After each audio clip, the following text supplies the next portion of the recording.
नमस्कार। मैं आपका कृषक दोस्त Ranveer Singh, real farmer channel में आपका स्वागत है।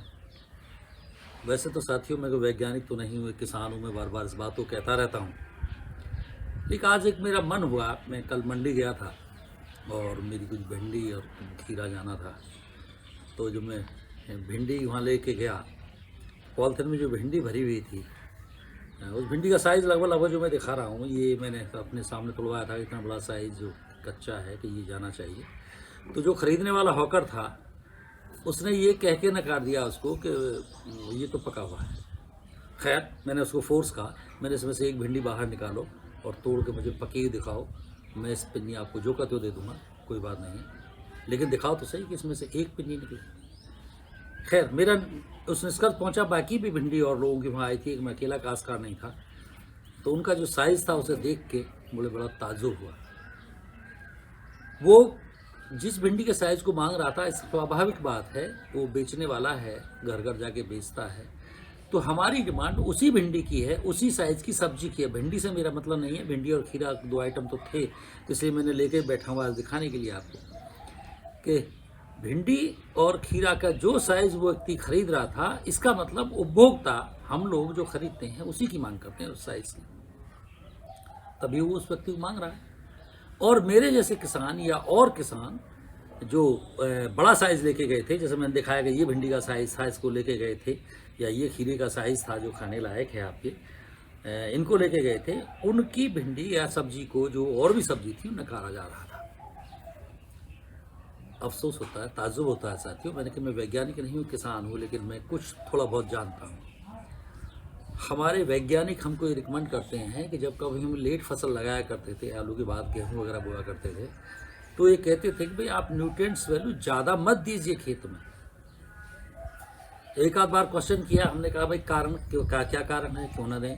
तो लोग, हमारे बुजुर्ग के बताते आए हैं कि भाई ज़्यादा लागत लगा देंगे हम तो तेज़ी से फसल आ जाएगी। तो लास्ट में वैज्ञानिक ने बताया ऐसा कुछ नहीं है। हमारी एक कंजप्शन पावर है। हम एक बच्चे को यदि दूध दें, मान लीजिए बहुत ज़्यादा दूध पिला दें, उस बच्चे की धीरे धीरे फीडिंग बढ़ाते हैं, छोटे बच्चे की, क्योंकि उसमें इतनी क्षमता नहीं होती है। ऐसे ही कम दिन में पौधा हमारा कम न्यूट्रिएंट्स वैल्यू सोख के तैयार होता है, यानी खाने लायक होता है। तो क्योंकि पिछेती बुवाई हम कर रहे हैं, या पिछेती बुवाई कर रहे हैं, तो न्यूट्रिएंट्स वैल्यू कम दें, बिलावजह अपने पैसे का इन्वेस्ट ना करें। वो खाद बिलावजह घुलनशील अवस्था में पड़ा रह जाएगा खेत में, तो उतनी ही न्यूट्रिएंट्स वैल्यू दें। उसी के ऊपर मेरे दिमाग में एक बात आई, साथियों, भिंडी का ज़्यादातर साइज़ वहाँ ये था जो काश्तकार तोड़ के ला रहे थे। क्या वाकई ये आपके खाने लायक भिंडी है? जो खीरे का साइज़ था, अधिकांश से ज़्यादातर ऐसा, या हद है ऐसा, क्या ये खाने लायक है? ये अभी बच्चे पेड़ पे लग के तैयार हुए हैं, इन्होंने न्यूट्रिएंट्स वैल्यू सोखा भी नहीं है, खेत से कुछ लिया भी नहीं है, और आप इनको खा रहे हैं। आप उम्मीद करते हैं कि आपकी इम्यूनिटी पावर बढ़ेगी, कि आपसे रोग से लड़ने की ताकत आएगी। जब इसके अंदर, स्वयं के अंदर कुछ नहीं है, तो जब इसे खाएंगे आप, तो क्या लेंगे इससे? और जानते हैं आप इसका दुष्परिणाम, किसानों और वैज्ञानिकों के बीच में भी एक मतभेद पैदा हो रहा है। भाइयों, हमारे वैज्ञानिकों ने एक बहुत लंबी शोध और मेहनत के बाद हमको ये बताया होगा कि भिंडी की पैदावार इतनी होती है। इस बच्चे पे नहीं बताया था कि इस भिंडी के बच्चे पे पैदावार आती है। इस साइज पे बताया था जो खाने लायक भिंडी है। और ये कोई भिंडी पकी हुई नहीं है। मैं आपको दिखाना चाहूँ, ये देखिए आप, ये बिल्कुल बड़े आराम से टूट रही है, कच्ची भिंडी है। ये देखें आप, दूसरी किसी भिंडी को देखें, कट से टूट रही है। जिस भिंडी को आप देखेंगे फटाक से टूट रही है, कच्ची है, समझे? तो ये साइज हमारे खाने लायक है, हमें ये साइज ये खाना चाहिए। हद है मिनिमम इस साइज पे चले जाएं।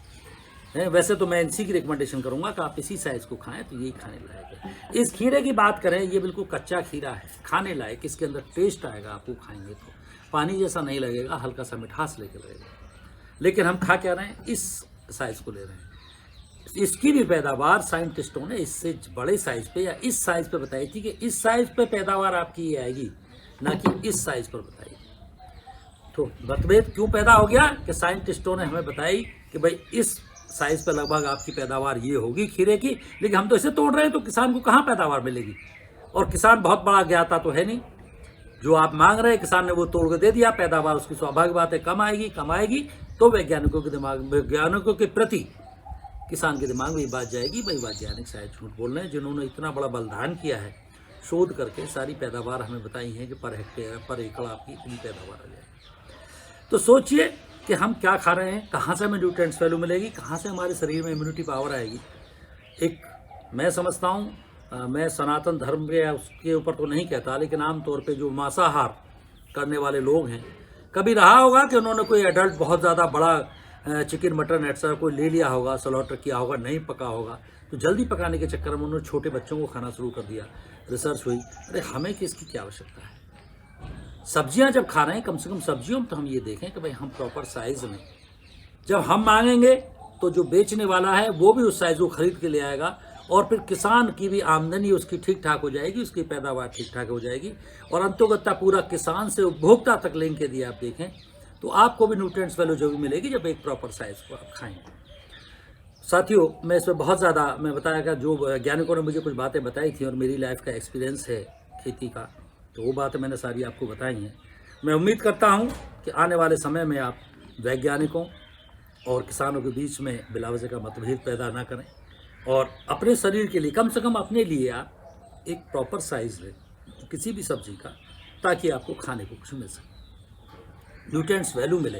अरे ज़मीन से सूखेगा पौधा, न्यूट्रिएंट्स वैल्यू फल में जाएगी तभी तो, या सब्जी में जाएगी, उसका प्रॉपर साइज होगा, लंबे समय तक सूख के उसने न्यूट्रिएंट्स वैल्यू आपको दी होगी, तब आप उसे खाएंगे, तभी तो आपके शरीर में जाएगी। जो बच्चा तैयार हुआ, जरा सा निकल के आया, इस बच्चे ने क्या न्यूट्रिएंट्स वैल्यू अभी खेत से सूख ली, दो गुना 3 गुना नुकसान हो रहा है। इस फसल के बाद एक लंबा पीरियड आता है दूसरी फसल लगाने में, तब तक वो खाद जो हमने दिया था किसानों ने वो अघुलनशील अवस्था में चला जाता है, उसके लिए फिर दूसरी कार्रवाई हम करनी। आशा करता हूँ, मेरे ख्याल से मैं फिर मैं कह रहा हूँ, वीडियो के अंत में कहता रहता हूँ बार बार, मैं कोई वैज्ञानिक नहीं, एक किसान हूँ, जो मेरा अनुभव है आपसे शेयर करता हूँ, और मेरे मन में ये जिज्ञासा जागृत होती है बार बार कि मैं वास्तविकता बताने की कोशिश करूँ। मैं कोई यूट्यूबर नहीं, हो सकता है बहुत सारे यूट्यूबर्स मुझको इसमें कमेंट्स भी करते हैं, आप ये बता रहे हैं वो बता रहे हैं, मैं, लेकिन मेरी अपनी वो है कि मैं खेत से जो वास्तविकता है वो आपके सामने उजागर ज़रूर करूँगा। मैंने इसीलिए इसके ट्यूब का जो मेरा यूट्यूब चैनल है उसका मैंने रियल फार्मर चैनल नाम रखा है, जो खेत की वास्तविकता है, किसान की वास्तविकता है, उससे मैं अवगत आपको कराता हूँ। वो मेरे बस का नहीं है कि 1 एकड़ से कमाएं 10 लाख रुपए, हो सकता है कमाते हों, लेकिन जब प्रैक्टिकल में जाते हैं तो मुझे नहीं लगता कि कमता, किसी भी फसल से कमता है। साथियों, अंत में क्षमा चाहूँगा, कोई शब्द यदि गलत निकल गया हो और आपको बुरा लगा हो तो करबद्ध क्षमा प्रार्थना है आपसे। धन्यवाद।